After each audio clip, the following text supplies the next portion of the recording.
The pressures on ESG transparency are growing, and the impact that's having is that there's a push to standardize reporting and scorecarding of entities on their tax transparency.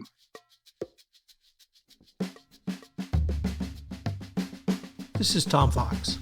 What is the intersection of tax and compliance?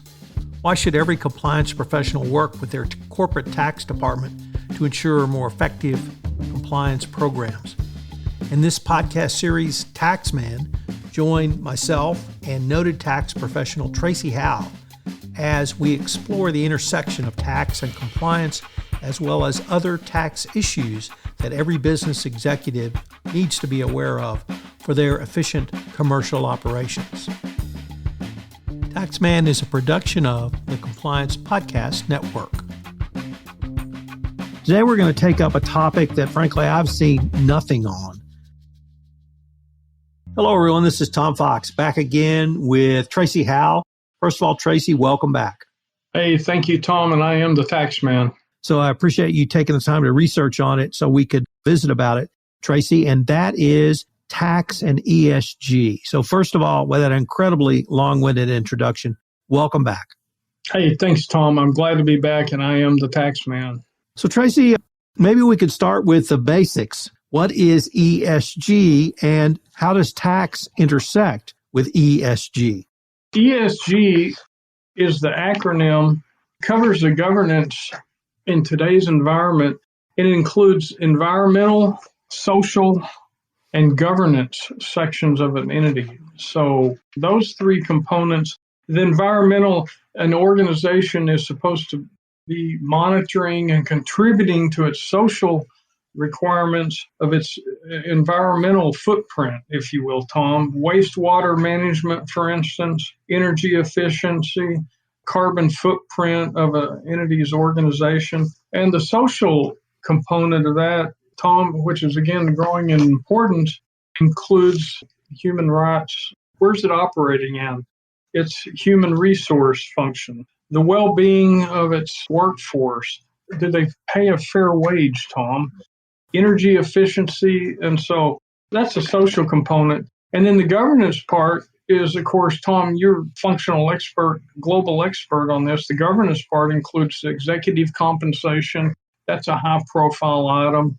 Political contributions of an entity, Tom, board independence and composition, the demographics of its executives, the whistleblower schemes. Those are the traditional components that entities are held accountable for in today's environment.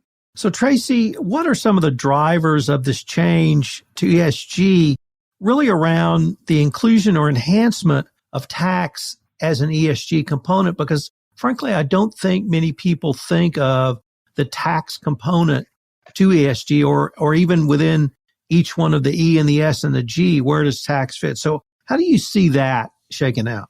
External forces pulling tax into the S and the G of the ESG component, the social component. Social being, how does tax fit into social? Well, you've heard, Tom, the phrase that's being thrown around these days of companies paying a fair share.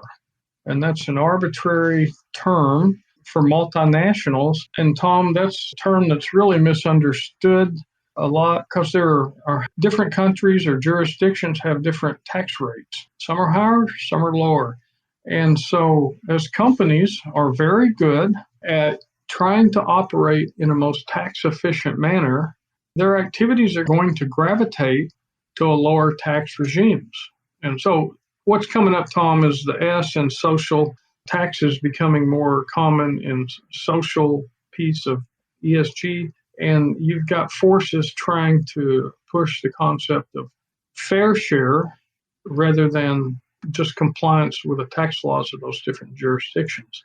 Hey, also, there's a tax component in the governance piece, and it's becoming more and more common for companies to have to talk about their compliance tax audits. And it doesn't mean a company can have a vision or a perception of not being compliant in governance simply because a company's following the laws of the different jurisdictions. And I know, Tom, you've seen some of the litigation in the European Union between the countries where there's some intellectual property licensing in one jurisdiction that's at a lower rate, and governments are giving maybe some tax concessions to draw business incentives, and subsequently those are being challenged. So that's a misperception. So anyway, it's becoming a bigger factor in the G part, governance, and S for social.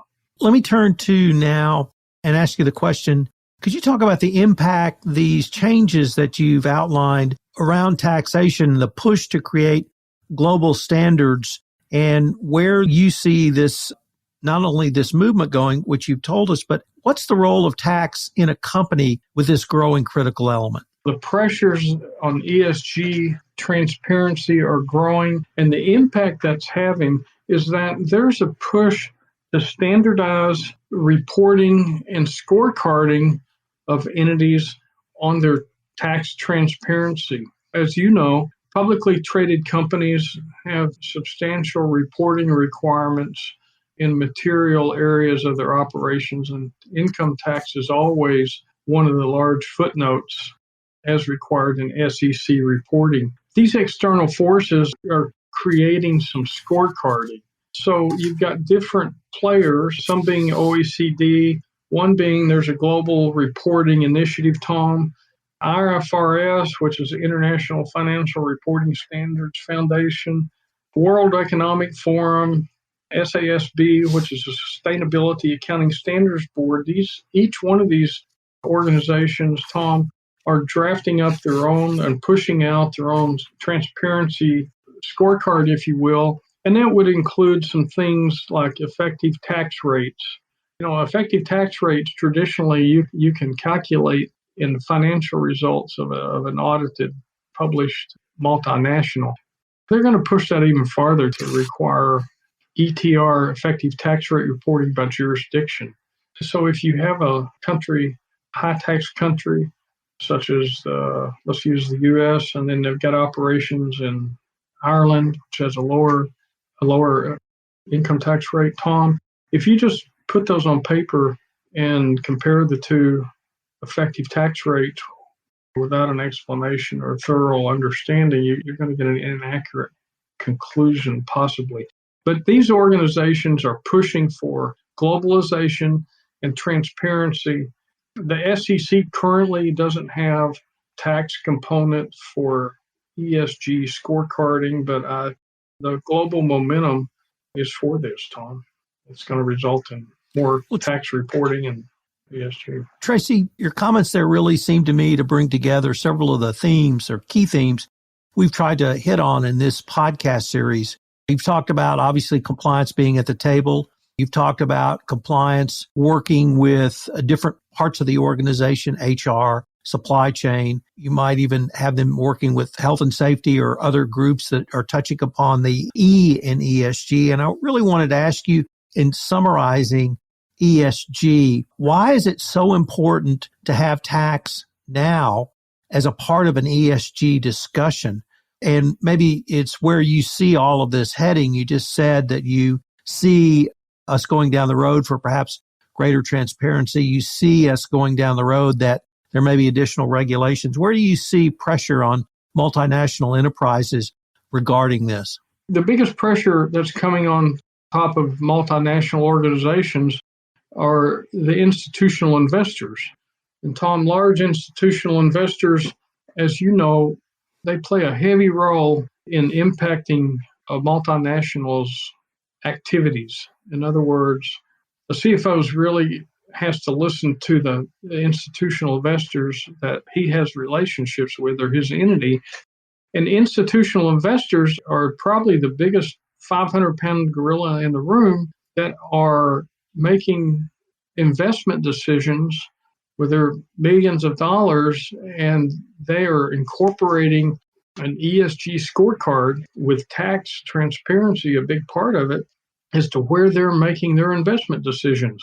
And so, the biggest player in the room that's asking for tax transparency are institutional investors, the pension funds and Tom, the big money. And the big money is driving the CFOs and organizations to get ahead of SEC reporting requirements and include an ESG scorecard component, of which tax is a large component of that. I judge a podcast on two factors. One, how much did I learn? And two, how much fun did I have? And I scored A+ on both for this series. But before we leave, I was wondering if you wanted, or rather if our listeners wanted, to get in touch with you or to learn more about any of the topics that we have touched on in this podcast series, what would be the best way for them to do so? Anyone can contact me by email at tbhowellcpa@gmail.com. That's T as in boy, Howell, CPA@gmail.com. Or you can find me on my LinkedIn profile and connect with me there, which is Tracy Bryan Howell. Easily found, Tom, and I look forward to hearing from anybody. And I appreciate your invitation, and it was fun for me as well, Tom. It's always good to hang out with the counselor. Well, Tracy, thanks again, and I look forward to continuing this conversation. Thanks, Tom. This is Tom Fox. In today's episode 5, we concluded our series by looking at the intersection of tax and ESG. And this is one of the areas that surprised me the most because I really not focused on the role of tax in ESG, but it turns out that tax has a huge role in ESG. You could start with simply the G, the governance.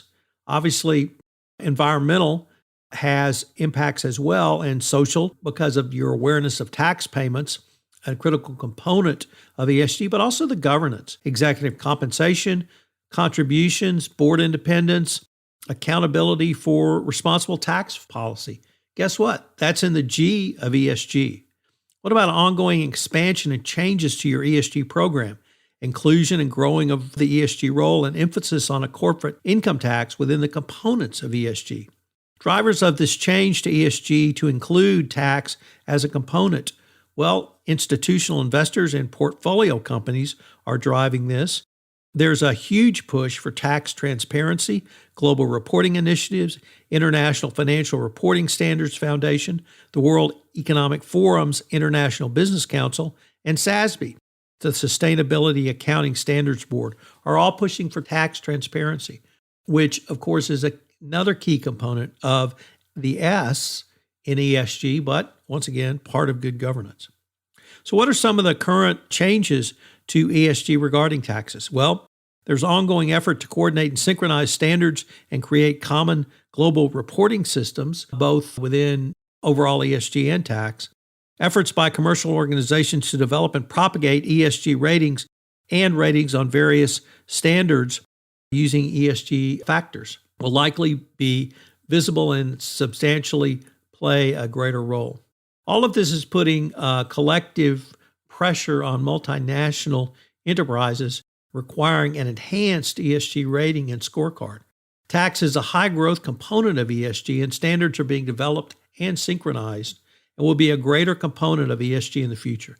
It's all about tax transparency, which will result in entities becoming more conscious of aggressive yet legal tax planning. I hope you've enjoyed this 5-part series. As a compliance professional and frankly, as a lawyer and general counsel, I wasn't always aware of the tax implications of many of the transactions that we engaged in. It wasn't until I met Tracy and he really helped me understand if you bring tax in at the start of the process, it's a lot easier to work through the issues than if you bring them in the day before the contract's signed. So I've worked with Tracy. He's been a great friend over the years, and I hope that you have enjoyed and learned about the role of tax in various parts of your compliance program and your ESG program. Once again, if you've got any questions for Tracy, I would urge you to reach out to him. He's got a wealth of information and can help you both understand the intersection of tax and compliance and ESG, but help you craft your program.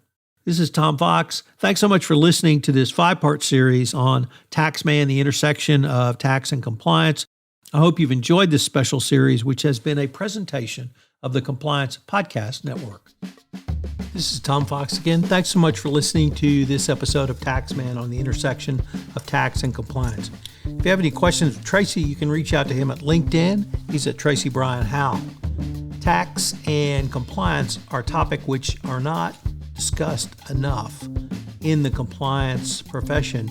And if you're a CCO, I would urge you to go down the hall and talk to your chief tax officer or your tax department about how they can help bring about a more effective compliance program. Taxman is a production of the Compliance Podcast Network.